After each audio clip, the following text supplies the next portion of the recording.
Okay, നമുക്ക് start ചെയ്യാം. ഇന്നലെ നമ്മൾ ബയോമെഡിക്കൽ ഇമ്പോർട്ടൻസും അതുപോലെ തന്നെ ക്ലാസിഫിക്കേഷനുമാണ് പഠിച്ചത്.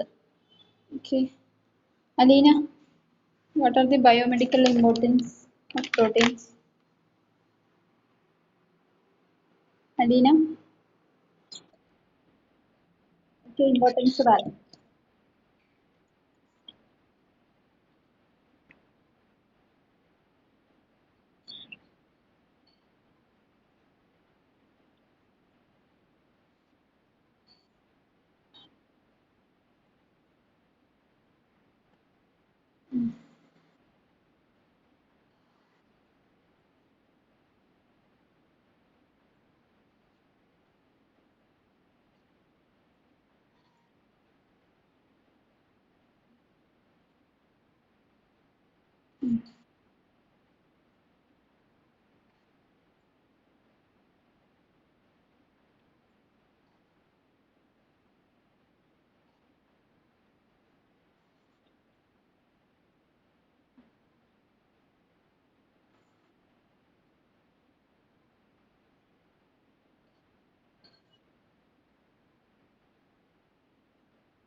അലീന പഠിച്ചായിരുന്നോ?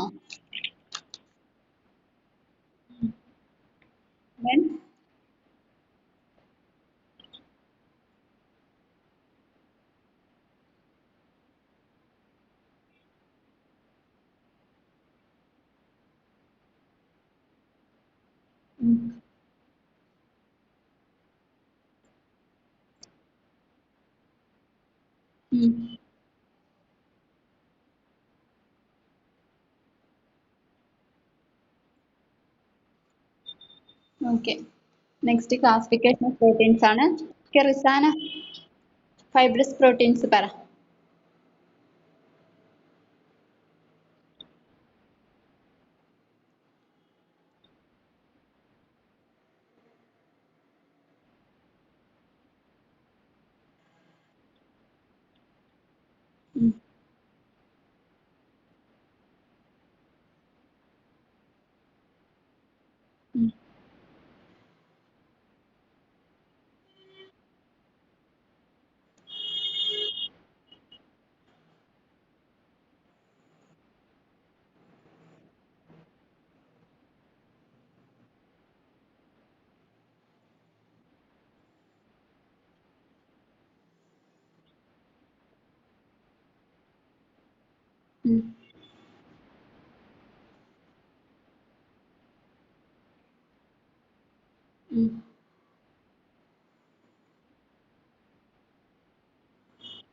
ഓക്കെ,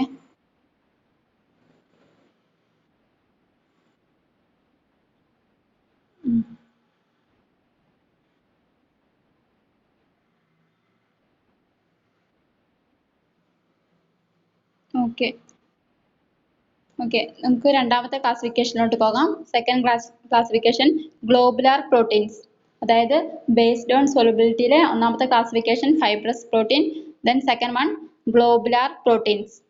ഹെഡിങ് കൊടുക്കുക, globular proteins. In that, globular proteins are soluble in water or in water with 5% sodium chloride and include the following. Okay, globular proteins എന്താണ് വാട്ടർ സോലുബിൾ ആണ്. ഓക്കെ, ഫൈബ്രസ് പ്രോട്ടീൻസ് എന്താണ് insoluble ആണ്. Globular protein എന്താണ് soluble ആണ്, ജലത്തിൽ ലയിക്കുന്നതാണ്. Or in water with 5% sodium chloride, അല്ലെങ്കിൽ വാട്ടറും അത് വാട്ടർ പ്ലസ് സോഡിയം ക്ലോറൈഡിന്റെ 5% സൊല്യൂഷനിലും ലയിക്കുന്നതായിരിക്കും. ഓക്കെ, ദെൻ ഇതിൽ വരുന്ന പോയിന്റ്സ് ആണ് ഇനി പറയാൻ പോകുന്നത്. ഇതിൽ എന്തൊക്കെയാണ് ഈ ഗ്ലോബുലാർ പ്രോട്ടീൻസിൽ എന്തൊക്കെയാണ് അടങ്ങിയിരിക്കുന്നതെന്നാണ് ഇനി പറയാൻ പോകുന്നത്. ഗ്ലോബുലാർ പ്രോട്ടീൻസ് എന്ന് പറഞ്ഞിട്ടുണ്ടെങ്കിൽ എന്താണ്, വാട്ടർ സോലുബിൾ ആണ്. അതുപോലെ തന്നെ water plus 5% NaCl means sodium chloride ആ ഒരു സൊല്യൂഷനിൽ ലയിക്കുന്നതായിരിക്കും, സോലുബിൾ ആയിരിക്കും. ഓക്കെ, ദെൻ ഗ്ലോബുലാർ പ്രോട്ടീൻസിൽ വരുന്ന ഘടകങ്ങൾ ഏതൊക്കെയാണെന്നാണ് ഇനി പറയാൻ പോകുന്നത്. In that first point albumins okay, hyphen ഇട്ടിട്ട് എഴുതാം. Present in egg white and in blood. അതായത് ആൽബുമിൻ എന്ന് പറഞ്ഞ പ്രോട്ടീൻ കാണപ്പെടുന്നത് എഗ് വൈറ്റിലും, ഓക്കെ, അതായത് മുട്ടയുടെ വെള്ളയിലും അതുപോലെ തന്നെ ബ്ലഡിലുമാണ്. Okay, present in egg white and in blood. Then albumin serve many functions. അതായത് ആൽബുമിൻ ഒരുപാട് ഫങ്ഷൻസ് സെർവ് ചെയ്യുന്നുണ്ട്. Some are buffers, some carry water insoluble molecules of lipids or fatty acids, some carry metal ions. അതായത് ചിലത് buffers ആയിട്ട് പ്രവർത്തിക്കുന്നുണ്ട്. Okay, അതായത് ആൽബുമിൻസിന് ഒരുപാട് functions ഉണ്ട്. ചില ആൽബുമിൻസ് ബഫേഴ്സ് ആയിട്ട് നിലകൊള്ളുന്നുണ്ട്. അതെന്താണ്, വാട്ടർ ഇൻസോളുബിൾ ആയിട്ടുള്ള തന്മാത്രകൾ, ഓക്കെ, വാട്ടർ ഇൻസോളുബിൾ മോളിക്യൂൾസ് ആയിട്ടുള്ള ലിപ്പിഡ്സ് അല്ലെങ്കിൽ ഫാറ്റി ആസിഡ്സിനെയൊക്കെ ക്യാരി ചെയ്യുന്നുണ്ട്, വഹിച്ചുകൊണ്ട് പോകുന്നുണ്ട്. അതുപോലെ തന്നെ സം ക്യാരി മെറ്റൽ അയൺസ്, ചില പ്രോട്ടീൻസ് എന്താണ്, മെറ്റൽ അയൺസിനെയും വഹിക്കുന്നുണ്ട്. ഓക്കെ, ഒന്നുകൂടി പറയാം. രണ്ടാമത്തെ പോയിന്റ് ആൽബുമിൻസ് ആണ്, അതായത് ഗ്ലോബുലാർ പ്രോട്ടീനിൽ വരുന്ന ഘടകം. ഓക്കെ, ആൽബുമിൻസ് എന്ന് പറഞ്ഞിട്ടുണ്ടെങ്കിൽ present in egg white and in blood, അതായത് മുട്ടയുടെ വെള്ളയിലും ബ്ലഡിലും കാണപ്പെടുന്ന ഒരു പ്രോട്ടീനാണ് ആൽബുമിൻ. ഓക്കെ, ആൽബുമിൻ ഒരുപാട് ഫങ്ഷൻസ് ഉണ്ട്. Albumin serve many functions. Some are buffers, ചിലത് ബഫേഴ്സ് ആയിട്ടാണ് നിലകൊള്ളുന്നത്. ഇതെന്താണ്, വാട്ടർ ഇൻസോളുബിൾ മോളിക്യൂൾസ്, അതായത് ജലത്തിൽ ലയിക്കാത്ത തന്മാത്രകളായിട്ടുള്ള ലിപ്പിഡ്സ് അല്ലെങ്കിൽ ഫാറ്റി ആസിഡ്സ് ഇതിനെല്ലാം ക്യാരി ചെയ്യുന്നുണ്ട്, വഹിച്ചുകൊണ്ട് പോകുന്നുണ്ട്. സം ക്യാരി മെറ്റൽ അയൺസ്, ചിലത് എന്താണ്, മെറ്റൽ അയൺസിനെയും ക്യാരി ചെയ്യുന്നുണ്ട്. ഇസ് ഇറ്റ് ക്ലിയർ ആയോ? Okay, next globulins. അടുത്ത രണ്ടാമത്തെ പ്രോട്ടീൻ എന്ന് പറഞ്ഞിട്ടുണ്ടെങ്കിൽ ഗ്ലോബുലിൻസ് എന്ന് എടുക്കാം, ഹൈഫൻ ഇട്ടിട്ട്. It includes gamma globulin that are part of bodies defence mechanism against disease. Okay, അതായത് രണ്ടാമത്തെ പ്രോട്ടീൻ എന്ന് പറഞ്ഞിട്ടുണ്ടെങ്കിൽ ഗ്ലോബുലിൻ ആണ്. ഗ്ലോബുലിൻ എന്ന് പറഞ്ഞാൽ ഇറ്റ് ഇൻക്ലൂഡ്സ് ഗാമ ഗ്ലോബുലിൻ. ഈ ഗ്ലോബുലിനിൽ ഗാമ ഗ്ലോബുലിൻ ഉണ്ട്. ഈ ഗാമ ഗ്ലോബുലിൻ എന്തിനാ സഹായിക്കുന്നതെന്ന് വെച്ചിട്ടുണ്ടെങ്കിൽ ഇത് ബോഡീന്റെ ഭാഗമാണ്. ഇത് ഡിസീസിൽ നിന്ന് മീൻസ് അസുഖത്തെ എതിർക്കാൻ സഹായിക്കുന്നു. ഡിഫൻസ് മെക്കാനിസം, ബോഡീസിന് ഡിഫൻസ് മെക്കാനിസം പ്രൊവൈഡ് ചെയ്യുന്ന ഒരു പ്രോട്ടീൻ ആണ് ഗാമ ഗ്ലോബുലിൻ. അതായത് ശരീരത്തിൽ ഉണ്ടാകുന്ന അസുഖങ്ങളെ എതിർക്കാൻ സഹായിക്കുന്ന ഒന്നാണ് ഈ ഗാമ ഗ്ലോബുലിൻ. ഏതാണ് ആ പോയിന്റ് പറഞ്ഞിരിക്കുന്നത്? It includes gamma globulin that are part of bodies defence mechanism against disease. Okay, defence mechanism എന്ന് പറഞ്ഞിട്ടുണ്ടെങ്കിൽ രോഗപ്രതിരോധ ശേഷിയുടെ ഭാഗമാണ്. അതായത് ഡിസീസിനെതിരെ പ്രവർത്തിക്കുന്ന രോഗപ്രതിരോധ ശേഷിയുടെ ഒരു ഭാഗമാണ് ഈ ഗാമ ഗ്ലോബുലിൻ എന്ന് പറഞ്ഞ protein. Then continuation, the globulins need the presence of dissolved salt to be soluble in water. അതായത് the globulins need the presence of dissolved salt. Globulin എന്താണ്, ഡിസോൾവ്ഡ് ആയിട്ടുള്ള സാൾട്സിന്റെ പ്രസൻസ് ആവശ്യമാണ്. To be soluble in water, അതായത് വാട്ടറിൽ ലയിക്കുന്നതും ആയിരിക്കണം. അതായത് 5% NaCl ആണ് അതിനൊരു എക്സാമ്പിൾ ആയിട്ട് വരുന്നത്. ഒന്നുകൂടി പറയാം, the globulins need the presence of dissolved salt to be soluble in water. അതായത് ഗ്ലോബുലിന് ഡിസോൾവ് ആയിട്ടുള്ള സാൾട്ട് ആവശ്യമാണ്, ലയിക്കുന്ന രീതിയിലുള്ള സാൾട്ട് ആവശ്യമാണ്. അതായത് വെള്ളത്തിൽ ലയിക്കുന്ന രീതിയിലുള്ള ഒരു സാൾട്ട് ആവശ്യമാണ്. അതിനൊരു എക്സാമ്പിൾ 5% NaCl. 5% NaCl എന്താണ്, ജലത്തിൽ ലയിക്കുന്നതാണ്. മീൻസ് 5% സോഡിയം ക്ലോറൈഡ് ജലത്തിൽ ലയിക്കുന്ന ഒന്നാണ്. അത് ഈ ഗ്ലോബുലിന് ആവശ്യമാണ്. ഇത്രയാണ് ഗ്ലോബുലാർ പ്രോട്ടീൻസിൽ വരുന്നത്. ഒന്നുകൂടി പറയാം, സെക്കൻഡ് ക്ലാസിഫിക്കേഷൻ വരുന്നത് ഗ്ലോബുലാർ പ്രോട്ടീൻസ് ആണ്. In that globular proteins are soluble in water or in water with 5% NaCl. Okay, അതായത് ഗ്ലോബുലാർ പ്രോട്ടീൻസ് എന്നുണ്ടെങ്കിൽ ജലത്തിൽ ലയിക്കുന്നതാണ്. അതുകൂടാതെ തന്നെ വാട്ടർ പ്ലസ് 5% NaCl ലയിക്കുന്നതാണ്. ഓക്കെ, ദെൻ ഇതിൽ വരുന്ന പ്രോട്ടീൻസ് എന്ന് പറഞ്ഞിട്ടുണ്ടെങ്കിൽ ആൽബുമിൻസും ഗ്ലോബുലിൻസും ആണ്. ആൽബുമിൻസ് എന്ന് പറഞ്ഞിട്ടുണ്ടെങ്കിൽ ഇത് എഗ് വൈറ്റിലും ബ്ലഡിലും ആണ് കാണപ്പെടുന്നത്. ദെൻ ആൽബുമിൻസിന് ഒരുപാട് ഫങ്ഷൻസ് ഉണ്ട്. ഓക്കെ, അതായത് ചിലത് ബഫേഴ്സ് ആയിട്ടാണ് നിലകൊള്ളുന്നത്. ഇത് വാട്ടർ ഇൻസോളുബിൾ മോളിക്യൂൾസ് ആയിട്ടുള്ള, അതായത് ഫാറ്റും ലിപ്പിഡ്സും ഫാറ്റി ആസിഡ്സും ലിപ്പിഡ്സ് ഒക്കെ എന്താണ്, ജലത്തിൽ ലയിക്കാത്ത തന്മാത്രകളാണ്.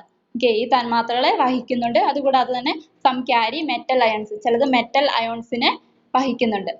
Then second one globulins ആണ്. It includes gamma globulin. അതായത് ഇതിൽ വരുന്നത് ഗാമ ഗ്ലോബുലിൻ ആണ്. That are part of body's defense mechanism against disease. ഇത് ശരീരത്തിലെ രോഗപ്രതിരോധ ശേഷിയുടെ ഭാഗമായിട്ട് പ്രവർത്തിക്കുന്നുണ്ട്. അതായത് ഡിസീസിനെതിരെ എതിർക്കാൻ വേണ്ടിയിട്ട്.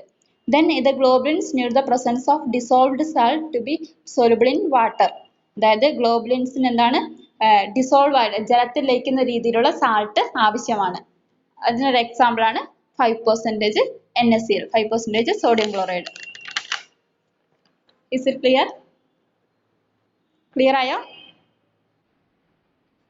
ഇത്രയാണ് based on solubility. അതായത് ക്ലാസിഫിക്കേഷൻ ഓഫ് പ്രോട്ടീൻസിലെ ഒന്നാമത്തെ ക്ലാസിഫിക്കേഷൻ based on solubility ആണ്. based on solubilityന്റെ ക്ലാസിഫിക്കേഷൻസ് ആണ് ഫൈബ്രസ് പ്രോട്ടീൻസും ഗ്ലോബുലാർ പ്രോട്ടീൻസും. based on solubility എന്ന് പറഞ്ഞാൽ ജലത്തിൽ ലയിക്കുന്നത് മീൻസ് ലയിക്കാനുള്ള കഴിവ് അല്ലെങ്കിൽ അലിയാനുള്ള കഴിവിന്റെ അടിസ്ഥാനത്തിൽ രണ്ടായിട്ടാണ് തരംതിരിച്ചിരിക്കുന്നത്, ഫൈബ്രസ് പ്രോട്ടീൻസും ഗ്ലോബുലാർ പ്രോട്ടീൻസും. Then രണ്ടാമത്തെ classification, second classification based on nutritional level. based on nutritional level. അതായത് ന്യൂട്രീഷണൽ ലെവലിന്റെ അടിസ്ഥാനത്തിൽ ന്യൂട്രീഷൻ പോഷകാംശത്തിന്റെ അടിസ്ഥാനത്തിൽ എങ്ങനെയാണ് തരംതിരിച്ചിരിക്കുന്നത്, ന്യൂട്രീഷണൽ ലെവലിന്റെ അടിസ്ഥാനത്തിലുള്ള ക്ലാസിഫിക്കേഷൻ ആണ് പറയുന്നത്. അണ്ടർലൈൻ ചെയ്തിട്ട് എഴുതാം. From nutritional points of view proteins are classified as. അതായത് ന്യൂട്രീഷണൽ ലെവലിന്റെ അടിസ്ഥാനത്തിൽ എങ്ങനെയാണ് തരംതിരിച്ചിരിക്കുന്നത് എന്നാണ് പറഞ്ഞിരിക്കുന്നത്. In that first point complete proteins. ഫസ്റ്റത്തെ ക്ലാസിഫിക്കേഷൻ കംപ്ലീറ്റ് പ്രോട്ടീൻസ്. അതായത് ന്യൂട്രീഷണൽ ലെവലിനെ അടിസ്ഥാനമാക്കിയിട്ടുള്ള ക്ലാസിഫിക്കേഷൻ ആണ് പറയുന്നത്. അതിലെ ഫസ്റ്റത്തെ classification complete proteins. Complete proteins example നോക്കുക. കംപ്ലീറ്റ് പ്രോട്ടീൻസിന് example fish, egg, albumin, casein. Casein എന്ന് പറഞ്ഞിട്ടുണ്ടെങ്കിൽ മിൽക്ക്, ബ്രാക്കറ്റിൽ മിൽക്ക് എന്ന് എഴുതാം. അതായത് പാലിലെ പ്രോട്ടീനാണ് കാസെയിൻ എന്ന് പറയാം. ഓക്കെ, പാലിലെ പ്രോട്ടീനെ വിളിക്കുന്ന പേരാണ് കാസെയിൻ. കാസെയിന്റെ ബ്രാക്കറ്റിൽ ജസ്റ്റ് മിൽക്ക് എന്ന് എഴുതാം. ഓക്കെ, അതായത് ഒന്നാമത്തെ ക്ലാസിഫിക്കേഷൻ കംപ്ലീറ്റ് പ്രോട്ടീൻസ് ആണ്. Complete proteins examples fish, egg, albumin and casein. Then രണ്ടാമത്തെ classification partially incomplete proteins. partially incomplete proteins. Okay, examples rice, vegetables. Rice and vegetables അത് partially incomplete ആയിട്ടുള്ള proteins ആണ്. Then third one incomplete proteins.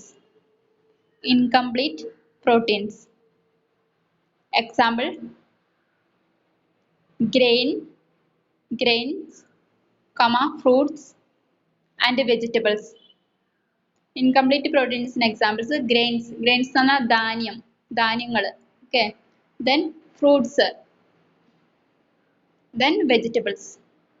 Okay, അതായത് nutritional ലെവലിന്റെ അടിസ്ഥാനത്തിൽ മൂന്നായിട്ടാണ് തരംതിരിച്ചിരിക്കുന്നത്. Complete proteins, partially incomplete proteins and incomplete proteins. Clear? ഒരുപാട് പ്രോട്ടീൻസിന്റെ ഒരുപാട് ക്ലാസിഫിക്കേഷൻസ് വരുന്നുണ്ട്. അതിൽ ഇമ്പോർട്ടന്റ് ആയിട്ടുള്ള classification based on solubility and based on composition എന്ന് പറഞ്ഞ ക്ലാസിഫിക്കേഷൻ ആണ്. ഓക്കെ, അത് എടുത്ത് ഇത് പറയാം. ഓക്കെ, ഒരുപാട് ക്ലാസിഫിക്കേഷൻസ് വരുന്നുണ്ട്. ഈ ക്ലാസിഫിക്കേഷൻ ക്ലിയർ ആയോ? ന്യൂട്രീഷണൽ ലെവൽ ക്ലാസിഫിക്കേഷൻ ക്ലിയർ ആയോ?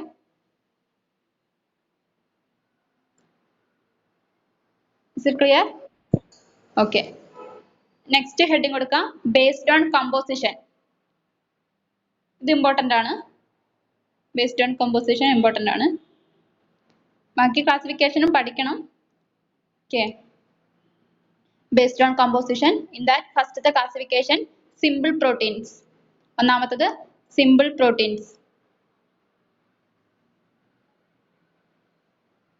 ഓക്കെ, അണ്ടർലൈൻ ചെയ്തിട്ട് എഴുതാം. On hydrolysis yield only amino acids and their derivatives.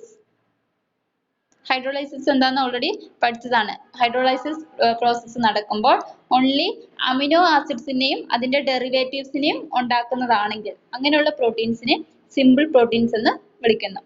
Okay, ഹൈഡ്രോളൈസിസ് പ്രക്രിയയ്ക്ക് ശേഷം ഓൺലി അമിനോ ആസിഡ്സിനെയും അതിന്റെ ഡെറിവേറ്റീവ്സിനെയും മീൻസ് അതിന്റെ സബ് ഗ്രൂപ്പ്സിനെയും മാത്രം ഈൽഡ് ചെയ്യുന്നതിനെ സിമ്പിൾ പ്രോട്ടീൻസ് എന്ന് വിളിക്കുന്നു. അതാണ് ഒന്നാമത്തെ പോയിന്റ്, അതായത് ഒന്നാമത്തെ classification, simple proteins. On hydrolysis, yield only amino acids and their derivatives.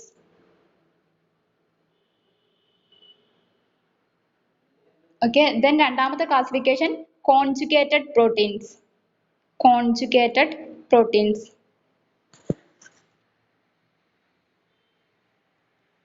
The conjugated proteins എന്നുണ്ടെങ്കിൽ on hydrolysis give amino acids and non-conjugated proteins. Conjugated proteins എന്നുണ്ടെങ്കിൽ ഹൈഡ്രോളൈസിസിന് ശേഷം അമിനോ ആസിഡ്സിനെയും അതുപോലെ തന്നെ നോൺ കോൺജുഗേറ്റഡ് ആയിട്ടുള്ള പ്രോട്ടീൻസിനെയും പ്രൊവൈഡ് ചെയ്യുന്നത്. അതിനാണ് കോൺജുഗേറ്റഡ് പ്രോട്ടീൻസ് എന്ന് പറയുന്നത്. On hydrolysis, give amino acids and non conjugated proteins. Then മൂന്നാമത്തെ classification derived proteins. Derived proteins. In that, produced by the action of chemical, enzymatic and physical forces on the other two classes of proteins.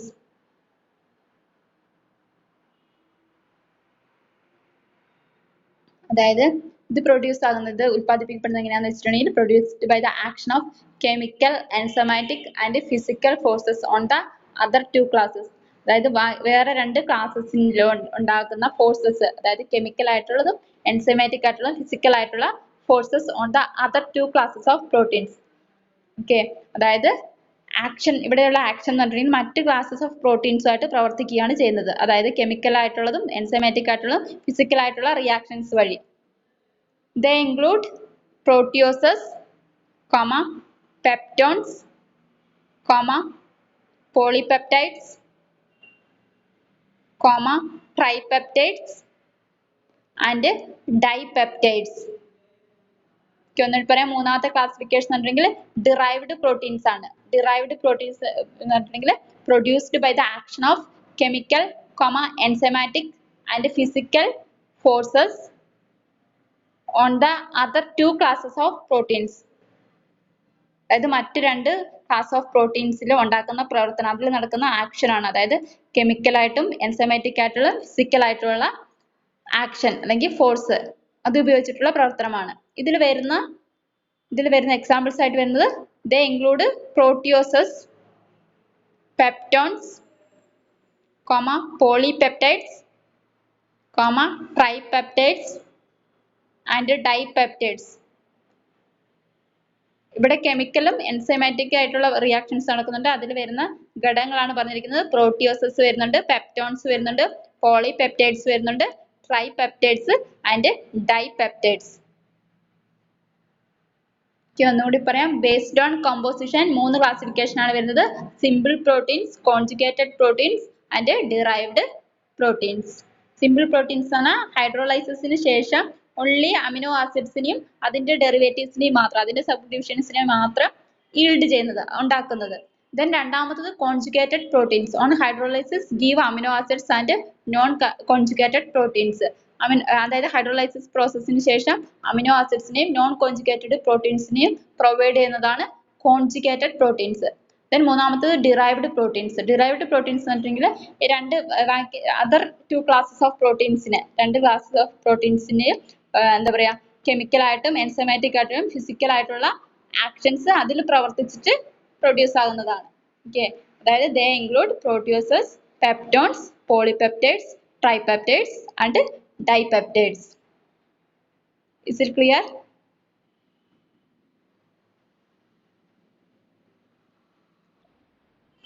Okay. Next heading കൊടുക്കാം, based on biologic functions. അടുത്ത classification. പ്രോട്ടീൻസിന്റെ classifications എല്ലാം important ആണ്, എല്ലാം correct ആയിട്ട് തന്നെ പഠിക്കുക. Based on കമ്പോസിഷനും ഇവിടെ തന്നെ സൊല്യൂബിലിറ്റി എല്ലാം വളരെ ഇമ്പോർട്ടന്റ് ആണ്. ബാക്കിയുള്ള ക്ലാസിഫിക്കേഷനും പഠിക്കുക. ഓക്കെ, ഇമ്പോർട്ടന്റ് തന്നെയാണ്. എക്സാമിന് 1 മാർക്സിനൊക്കെ ചോദിക്കുന്നതാണ്. ബാക്കി ക്ലാസിഫിക്കേഷൻസ്, ഈ 2 ക്ലാസിഫിക്കേഷൻ വളരെ ഇമ്പോർട്ടന്റ് ആണ്. Okay, next based on biologic functions. Biological ഫങ്ഷൻസിന്റെ അടിസ്ഥാനത്തിലുള്ള ക്ലാസിഫിക്കേഷൻ ആണ് ഇനി പറയാൻ പോകുന്നത്. ഒന്നാമത്തത് structural proteins. Structural proteins. Okay, structural പ്രോട്ടീൻസിന് വരുന്ന എക്സാമ്പിൾസ് ആണ് പറയുന്നത്. Collagen, elastin. Collagen, elastin, keratin,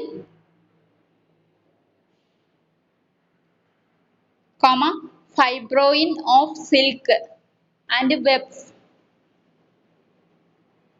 fibroin of silk and webs. ചില പ്രോട്ടീൻസിന്റെ ടൈമൊക്കെ നിങ്ങൾ ആദ്യമായിട്ട് കേൾക്കുന്നത്, അത് വാട്സപ്പിൽ നിന്ന് എഴുതിയെടുക്കാം. ഒന്നുകൂടി പറയാം. ഒന്നാമത്തെ ക്ലാസിഫിക്കേഷൻ സ്ട്രക്ചറൽ പ്രോട്ടീൻ ആണ്. അതിന് examples collagen, elastin, keratin, then fibrin of silk and webs. Next രണ്ടാമത്തത് ട്രാൻസ്പോർട്ട് പ്രോട്ടീൻസ്. Transport proteins. അതിൽ വരുന്നത് എക്സാമ്പിൾ ഹീമോഗ്ലോബിൻ, മയോഗ്ലോബിൻ, ലിപ്പോപ്രോട്ടീൻസ്. അതായത് രണ്ടാമത്തത് ട്രാൻസ്പോർട്ട് പ്രോട്ടീൻസ് ആണ്. Haemoglobin, myoglobin and lipoproteins. Then മൂന്നാമത്തത് പ്രൊട്ടക്റ്റീവ് പ്രോട്ടീൻസ്.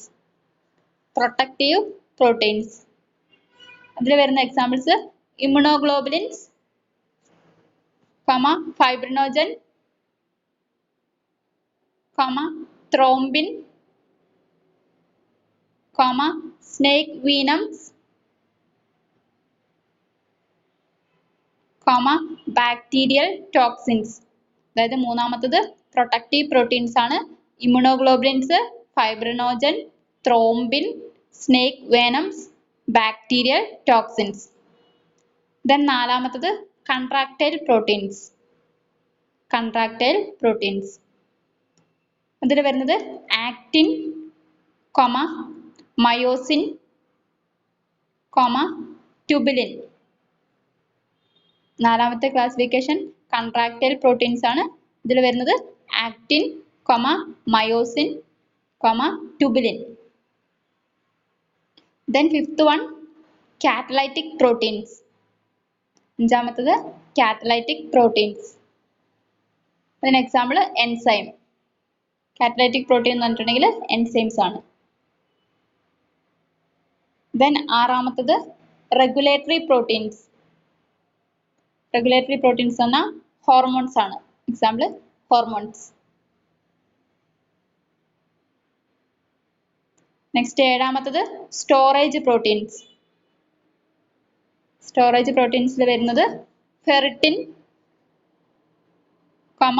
ഹീമോസിഡ്രിൻ,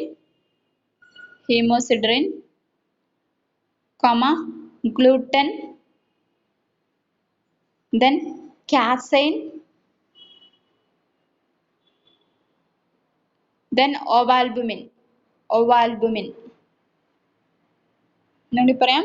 ഏഴാമത്തത് സ്റ്റോറേജ് പ്രോട്ടീൻസ് ആണ്. അതിൽ വരുന്നത് ferritin, ഹീമോസിഡ്രിൻ, then gluten, then casein, then ovalbumin.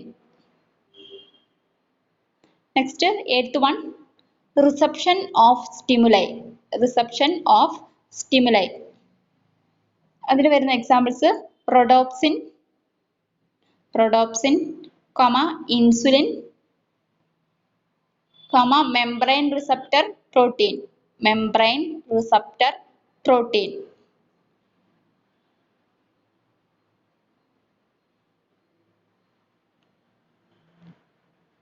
acetylcholine,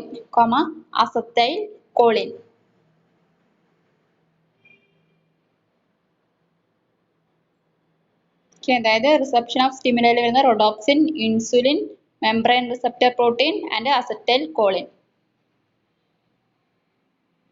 Then last one, ninth one, germicidal proteins. അതിൽ വരുന്നത് polymyxin B1.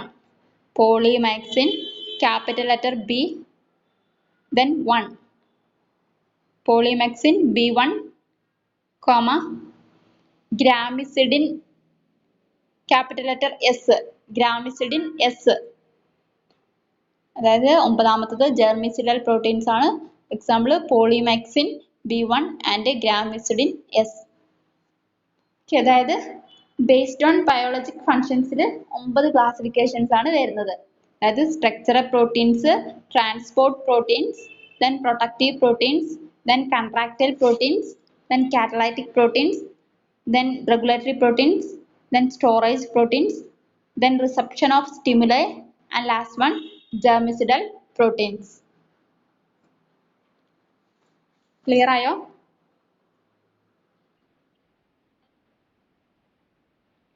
Okay. Protective proteins ൽ വരുന്നത് immunoglobulins, then fibrinogen, then thrombin, then snake venoms, then bacterial toxins. Immunoglobulins, fibrinogen, thrombin, snake venoms, and bacterial toxins. Clear ആയോ? Okay. Others? ഏതാ Shemeena? Catalytic protein, enzyme. Catalytic protein എന്ന് പറഞ്ഞിട്ടുണ്ടെങ്കിൽ enzyme. Example enzyme. Okay. Germicidal proteins example polymyxin B1, B1, comma, gramicidin S. Polymyxin B1 and gramicidin S. Capital letter S. Is it clear? Then others? Any doubt? എന്തെങ്കിലും doubt ഉണ്ടോ? Okay, ask question.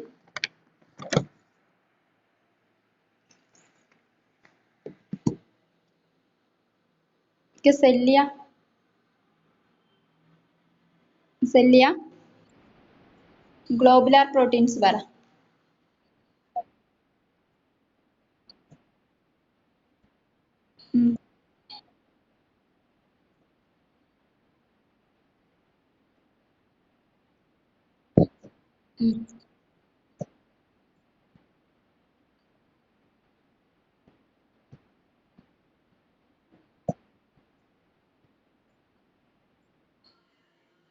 Okay.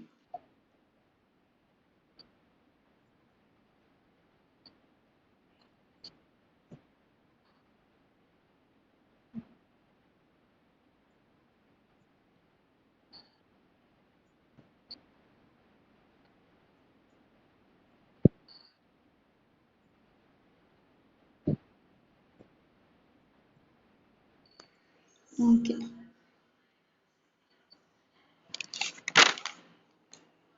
Shamna. Okay, based on nutritional level പറ.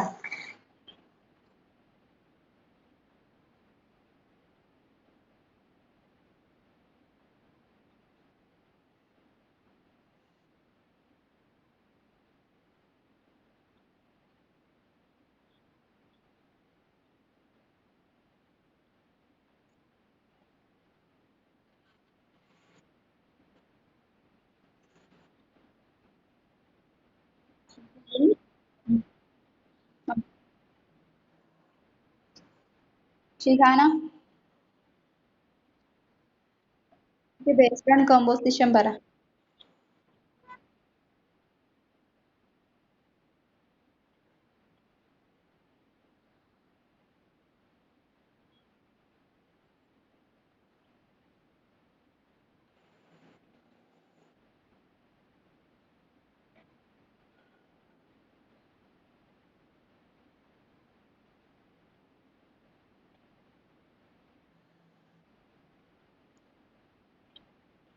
Conjugated.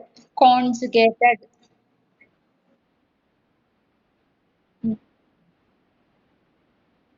Derivatives, derived proteins. Mm.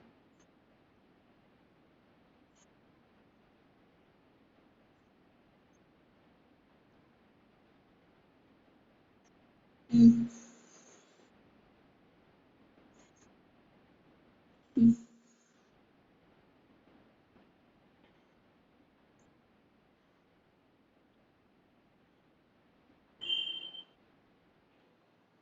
Okay. Adulya.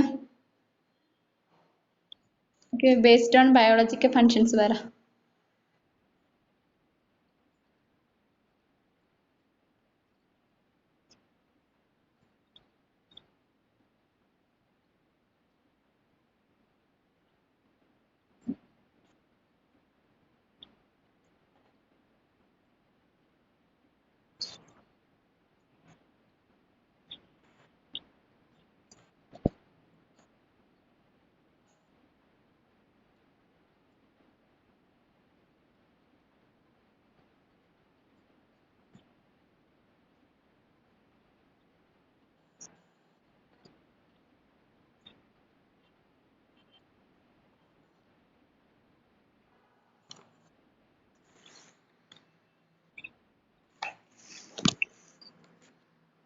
Ovalbumin. Ovalbumin. Ovalbumin.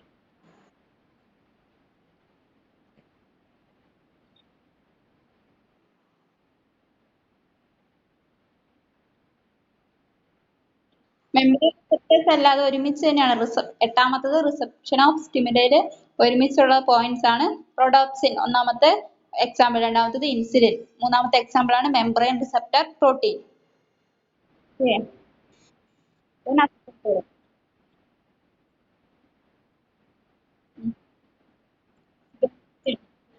ഗ്രാമിസിഡിൻ S, polymyxin B1 and gramicidin S ആണ് germicidal പ്രോട്ടീൻസിൽ വരുന്നത്. Okay okay, any doubt? Any doubt? Okay, നാളെ വരുമ്പോൾ പഠിച്ചിട്ട് വരാം. Thank U.